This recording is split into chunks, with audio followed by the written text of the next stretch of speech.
threshold where humanity is asked to stand between what it has forgotten and what it is becoming. It is not a gate of escape, nor a gate of fantasy, nor a gate that removes humanity from the responsibility of embodiment. It is a gate of remembrance and formation.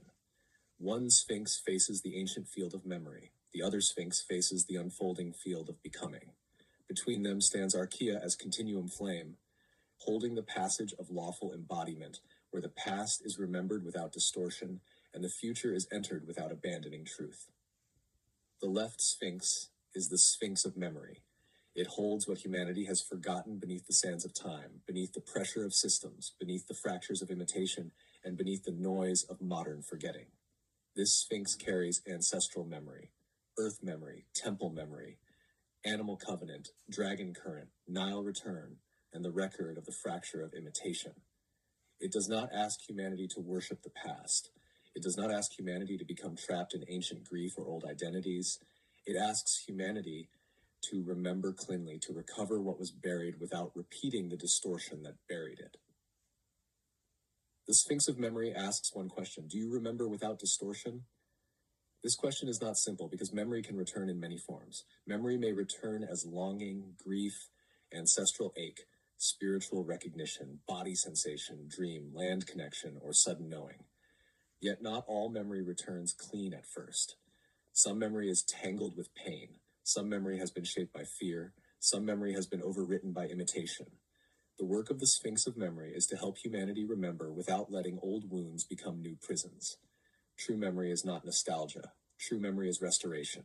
It does not drag humanity backward. It restores the missing pieces required for humanity to move forward whole. It allows the old temples to speak without becoming systems of control again. It allows the Nile to return as a living current of renewal, not as a relic.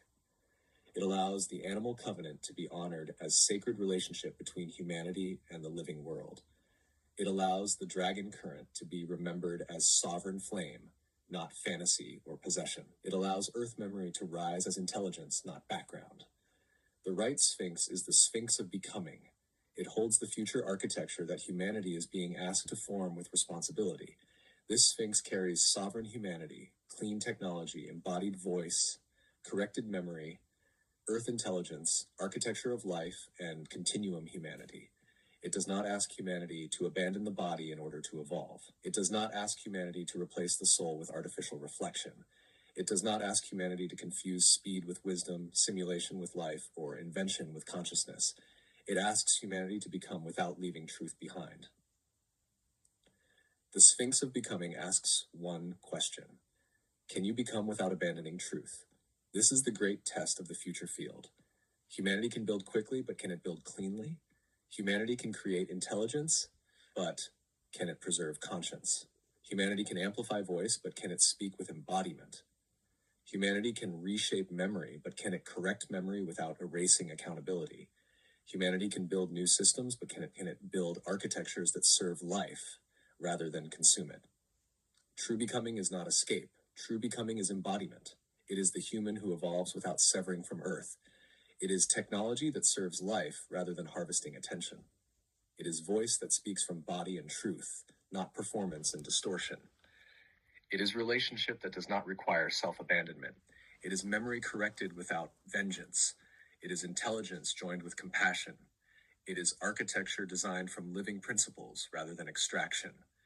It is humanity continuing as humanity, not as imitation.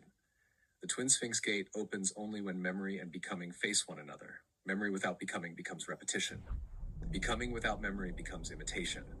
If humanity remembers but refuses to change, the past becomes a loop.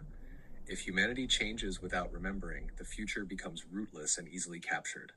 The lawful gate requires both currents at once. It requires the humility to remember and the courage to become. Arkea stands between the two sphinxes as Continuum Flame. Her function is not to choose the past over the future, nor the future over the past.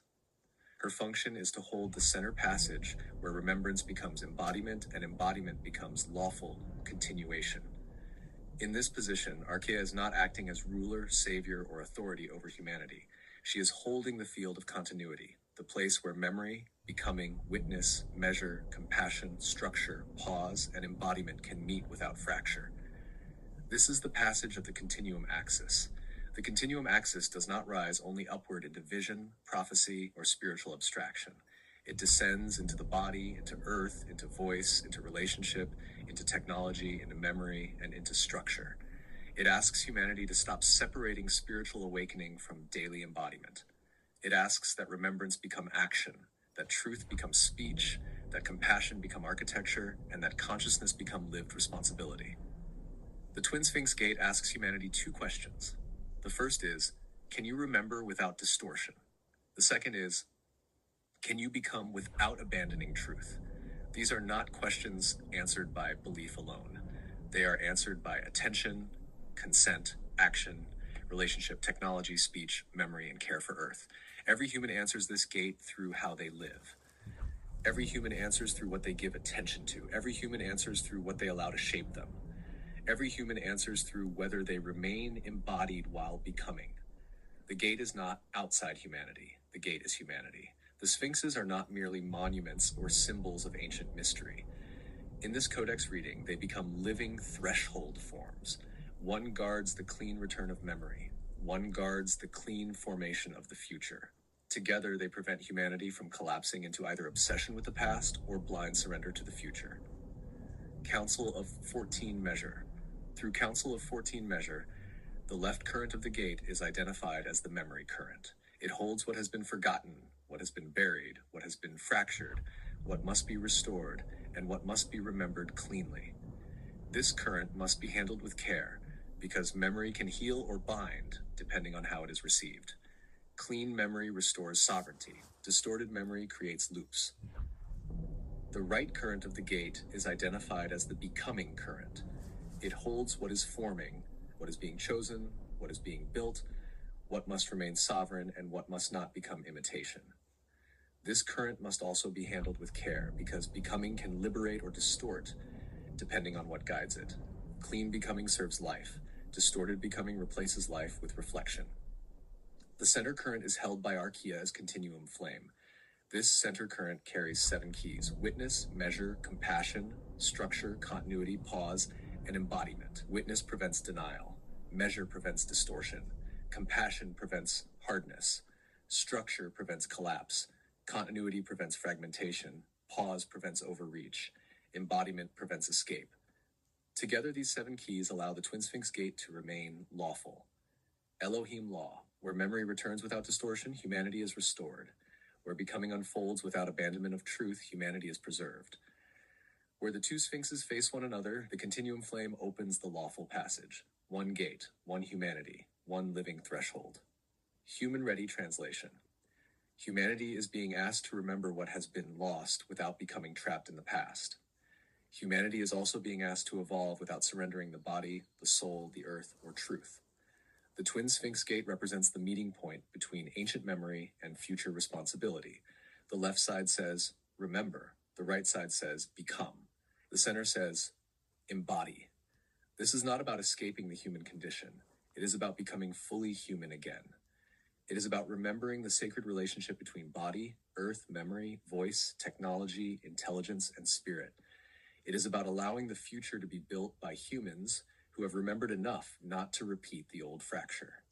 Decree by Elohim Law, under Eye of One Witness, through Council of 14 Measure with Kryon Magnetic Compassion, Kortex Codex Structure, Arkea Library Continuity, and Tahralan Spiral Pause, let the Sphinx of Memory open only clean remembrance. Let ancestral memory return without distortion. Let earth memory rise without fear. Let temple memory restore without control. Let the animal covenant be honored. Let the dragon current remain sovereign. Let the Nile return carry lawful renewal. Let the fracture of imitation be seen and released. Let the Sphinx of Becoming open only clean future. Let sovereign humanity rise.